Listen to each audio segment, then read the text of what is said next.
Salam mehriban dogonlar. Edi dilleşler. Bugün gowy boşlukla habarymyz bar. Biziň eginleşmez kardeşimiz Ragip Kamil İlbegi Erkin Ses kanalyny bugün gaýtaryp aldy. Dünya türkmenleriniň erkin sesi bugün täzeden öz işine başlady.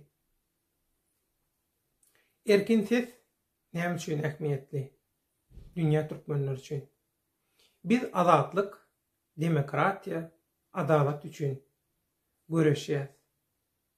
Gynansak da şu neçenli bir tarap haýsam bolsa bir imperializmiň maksatlaryna, behbitlerine hyzmat etmeýän bir neşriýat birleşigimiz ýa-da haýsam bolsa bir media organymyz bolmady türkmen diline täsirli ýagdaýda işleýän.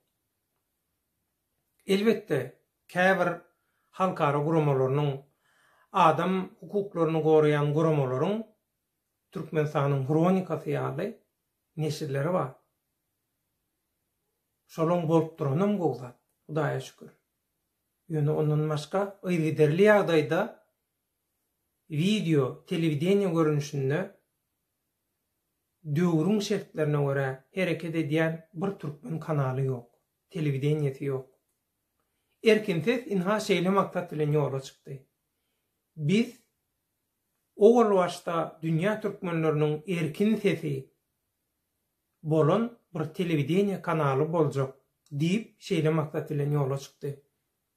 Şoň üçin bu günde biz erkin sesi hemmämiz bilelikde gollamaly.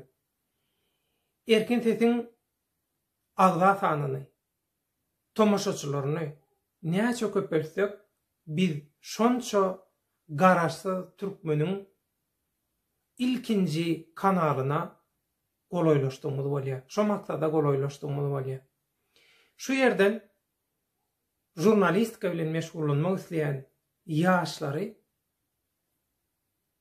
erkin ses kanaly bilen bile işleşmäge, jurnalistikaň sırlaryny öwrenmäge, şu hünäri edinmäge çagyrýar. Bilinçli media, metbuat bir döwletiň dolandyryşyna dördüncü güýç hasaplanýar. Ýöne soňky döwürlerde mediaň üsülen edilýän, halkyň aňyna edilýän täsirliň netijesinde käbir ýurtlarda, Türkiýe ýaly meselem käbir ýurtlarda media birinji güýje öwrüldi. Halkyň aň düşünjesine täsir edýän, şonu issenlik tarapa göňükdirip bilýän ýetada güýje öwrüldi. Şoň üçin media bize gerek. Hukman gerek, bize bir kanal gerek. Şoň iň gowy häzirki dalaşgärem erkin ses. Şoň üçin gelin bilelikde gollaly erkin sesi. Erkin ses bütün türkmenliň, bütün şu diktaturadan kıyınçılık çekýän, zulüm görýän halklaň, ol başda dünya türkmenleriniň, soňam galy berse dünýäň galan halklarynyň erkin sesi bolsun.